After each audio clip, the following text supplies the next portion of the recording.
Welcome into this edition of the Golf Central podcast presented by Callaway Golf. I'm Lav, soon to be joined by Rex. And folks, we've got a ball game. It's 11-7 U.S. at Quail Hollow after a stirring comeback from the international side here at the President's Cup. We'll break down what happened Saturday that gave the away team now an outside chance, and we'll preview what could go down in what is now a much more intriguing singles session. But first, the Chrome Soft golf balls from Callaway are better for the best and better for everyone.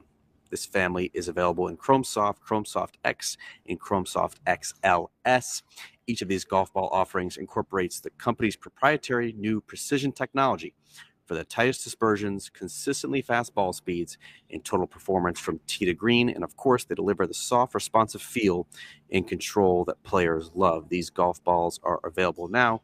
And you can head over to CallawayGolf.com to see which Chrome Soft is right for you. Now, Rex, this was last night's podcast on Friday night was the only podcast this week in which we did not do predictions. Thank God. That was a good idea, because the international team split the opening foursome session on Saturday. I don't think that was outside the realm of possibilities, but in one of the Americans' best formats in four balls. This is a team supposedly of nothing but birdie makers on the U.S. side, and yet the internationals won that session 3-1 and have now cut the deficit to 4 points. And as Davis Love III, the U.S. captain, just mentioned, that is a magical number in team competitions. What was your takeaway from today? But I'll answer that. It's a really good question. But Jason, can I bring you back in here? Jason, let me bring you in here because I need your opinion on something. I need you to settle something for us, because over the course of today, Tom Kim, the magical Tom Kim, the 20-year-old who lifted the internationals. Jason, I need you here, pal. The magical 20-year-old that lifted the internationals. And hey, Jason, to just this unbelievable comeback. My colleague has gone from thinking that, interesting character, fun to follow, to I think he actually threw the "Look at me, Louie" idea out there later this afternoon, and then finally never ever said "Look at me, Louie." And then I think he finally just finished on "Showboat." No use for him whatsoever. Showboat. So you got to break the tie here. I'm clearly not in that category. So break the tie. What do you, Tom Kim? Yes or no? We down on him? We up on him? What's happening? I mean, it's ridiculous. It's been not too long, but yeah, I mean, what he's doing is insane, and the energy, hearing it on the mics has been insane. I had to mess with my audio levels, but yeah, no, I like the excitement. So no "Look at me, Louie." There it is. So it's 2-1. Thank you, Jason. Appreciate that. So there it is. No "Look at me, Louie." You're gonna change your mind about? No one even knows what that means. How you know you're old when you say "Look at me, Louie." It's a good line. The answer, I think it's amazing on a couple levels here, and I just got a really cool answer from Trevor Emlin, the international captain, when I asked him the difference between the vibe tonight before coming over here in the team room and the last couple nights. And he sort of gave me a very pregnant pause, and it was kind of emotional. It was like 15-20 seconds. Yeah, it's very uncomfortable. Pregnant pause. We're all on deadline. We got a deadline. We got a pod to do. Like, come on, man, get it out there. And then finally he just spat, just hopeful at me, which I thought was intriguing to me, because that leads you to believe that maybe there hadn't been a lot of hope the last couple of days. Certainly, there was no reason for hope. We were talking about how this thing could be over on Saturday. Yeah, and look, I mean, I'm probably going to own this here. Like, I kind of wrote that mathematically, yes, it's still a ball game. There's still a lot of golf to be played, but teams don't come back from that kind of deficit. Now that it's 4 points, I mean, now we can start having a conversation, simply because you never know how Sunday is going to go. And I think we'll probably save the breakdown of the actual singles picks until after the fact. But you and I sort of traded some glances halfway through the picks, and it seems like Trevor took an interesting route. He probably had a game plan and stuck to it, because I think if you look at the history of these types of situations, 99 at the Ryder Cup being the primary example, there is only one blueprint here. If you're Trevor, it's front load. Take all of your best players, all of your players who are playing their very best this week, and put them out 1, 2, 3, 4, 5, 6, and just hope they start getting flags on the board. And the fact that Tom Kim went out in the third to last group is just stunning to me. It's stunning. Sung Jae Im is in the 8th. I mean, he's probably their best player. He's certainly their best ball striker. Hideki Matsuyama has no-showed, and I understand, you want to lean on the Masters champion. You want to lean on one of the best players on the PGA Tour over the past decade. He hasn't done anything.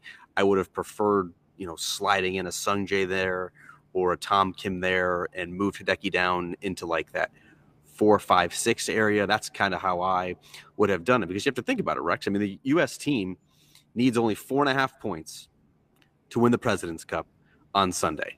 And so Sungjae Im and Tom Kim may not factor in that end result. And in fact, Taylor Pendrith might not as well. He's in the 6th match out. If you want to send out one of your big dogs, you got to live and you got to die with your best players. If I'm Trevor Immelman, I send them all out, and then keep your fingers crossed that it doesn't come down to a Mito Pereira and a Christian Bezaden, who both of whom sat out the entire day on Saturday. That's how I would have done it, and I thought that was a colossal mistake. Well, and we don't know it's a mistake. Look, I think this we can save It's a mistake until tomorrow's podcast. We have 24 hours to ruminate on this, because you never really know. Actually, as he was kind of throwing down the gauntlet of each player, when he got to Xander at 7, you just mentioned that 4.5 point magic mark. Like, Xander's where I feel like the cutoff could be. If things go the Americans' way, I would think by the time Xander finishes up his round, the United States will either have won the President's Cup, or we are heading to a territory where Davis Love is getting very, very nervous. Yeah, I mean, you look at the Davis Love strategy, and it was clearly lessons learned from Medina in 2012. And we even saw it last year at the Ryder Cup. And Steve Stricker talked earlier this week about the lessons that were learned and how they weren't paying close enough attention, they didn't make the right decisions. And so it is a murderer's row that Davis Love III is sending out for Sunday singles. It's JT, Spieth, Burns, Cantlay, Scotty, Tony, Xander. I mean, those are the best players on the PGA Tour this season. And if it somehow gets past those guys, if they don't earn the 4.5 of the possible 7 points in that group, which I think chances are they're going to get it, then you still have Cam Young, the PGA Tour Rookie of the Year. Then you still have Billy Horschel, who I'm not sure I've ever seen a professional more angry than he was after walking off the 18th green, marched straight to the practice putting green and the driving range to go beat some balls in frustration. You have Max Homa, who been 3-0 so far in team play. Oh yeah, and the 2-time major champion Kyle Morikawa in the 11th spot with Kevin Kisner, one of the best putters on the PGA Tour, rounding out the back. So like, internationals are not going to win on Sunday. It's probably going to be, I'm with you, I think that Xander is the cutoff. But even if it does slip past Xander, they still have some big dogs going against some of the weaker players on the internationals that I think Davis Love III, even though they're, quote, pissed off, as Jordan Spieth and Justin Thomas mentioned repeatedly in their press conference, I think they still have plenty to feel good about. Well, and I think that was the cat and mouse, and that's what makes the President's Cup great. It's what kind of dragged things along. Sorry, Jason, we're a little late tonight, but it takes a little bit of time when you have this sort of back and forth between the two captains. And it was obvious that Trevor, I don't want to say was trying to hide Tom Kim, but it's clear he wanted to dictate the matchup. He did not want it to come down to, okay, he's going to throw down Tom Kim and JT's going to get it, or Jordan Spieth is going to get it, or Billy Horschel is going to get it. Which the Americans had to have been lining up. Oh yes, play Tom Kim on Sunday. And look, he's a lovable character. I'm sure you're going to sit down and write a really good story. But what was the word that threw Xander? The histrionics? Is that the histrionics? Is that what you stumbled Xander with tonight in the press conference? Poor guy. Yeah. Xander, not Patrick. He goes, Patrick's not up here. Xander, not Patrick. Yeah, it was very funny. I'd like the give and take. I do. I don't know why that Tom Kim is in that third to last group. I really feel it's going to be over one way. I certainly have a big issue with that one. I have a bigger issue, I think, with Sungjae in 8. Sure. He's probably their best player. He's probably their best golfer on the international team. He has not played his best this week. I will give you that. But if you're gonna get beat, you want to get beat having your dogs out first and getting beat by the Americans' dogs. That's just me. Why even put him in a position? And we see this each and every year with the NCAA championship that I cover. Like, you have to have your best players in a position that they matter, and to put Sungjae Im and Tom Kim potentially in spots where it does not come down to not going to matter, factor in the overall result. Like, what are you doing? Doesn't make any sense. Again, the blueprint is pretty clear here. I mean, go back to 99 when Ben Crenshaw seemed to figure it out. If you go to 12 at Medina, you're right. I mean, the Europeans figured it out that time around. It's a lesson. The Americans seem to have won. You look at the lineup for Davis Love tonight. JT and Spieth. I mean, he has been they have been his best performers this week. And you're right. He just front loaded the lineup that I am just going to stack this as hard as I can. And we're going to put flags on the board and we're just going to steamroll you. That being said, and it was interesting that Davis was asked multiple times about 12 and Medina and what happened. And he kind of tiptoed around it because there are some shades of 12 at Medina. There is no Ian Poulter, but I would say Tom Kim's a pretty good facsimile where he has gotten facsimile. Facsimile's definitely going to befuddle Xander as well. Yeah, that one's not good. Sorry about that.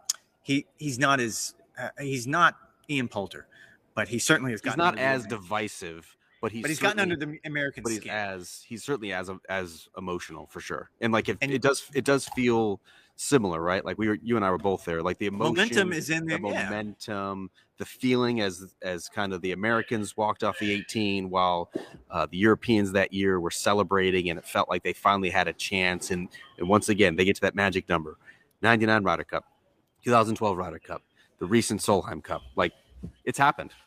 It hasn't happened with a talent disparity that we see this year in the President's Cup, which is why I still feel very confident that the Americans are eventually going to roll. But it has happened, and so they can kind of hang their hat on that. Not to throw out a cliche here. Well, and we talked about this all week long. We wanted it to be extremes, right? Because that's where we live, in the extremes. So we wanted it to be a blowout. Like we wanted to sit here and talk about, the Americans won it on Saturday. Well, we wanted it to be close, and we're stuck in that gray middle ground that seems to entice you on Sunday morning, and then by the time you get to 1 or 2 o'clock, you're rolling your eyes because this is pretty much over. I still believe, and to echo Trevor's point, I do think there is some hope now that had not been there the last few days. And let's be honest, it hadn't been there for the last few months for the international team. There was no reason for anyone to come into this thinking that 6.5 point line was anything other than, seems about right. Like the internationals, they've had to scrape together a team. They were hit by the pandemic. Certainly Live Golf robbed them of that core that back in 2019 made it so difficult for the U.S. team to beat them at Royal Melbourne. And yet I will give them credit. These young players led by Tom Kim have found a way to deliver. Now, the other guy that you and I both called out, the handsome face of loss, I think is what you called him. Adam Scott. I called him the handsome face of international misery. That's even better. He actually went 2-0 today. And that's the first time he's done that in a decade. I had to look that up. The last time he had that good of a day, it was over a decade ago in this particular event. It's the kind of momentum that, you don't have to explain it to Davis because he lived it at Medina, but it is the exact kind of momentum that you can think as the teams are eating their meals in the team rooms right now, both sides are thinking about it. And look, the score right now on the leaderboard is 11-7.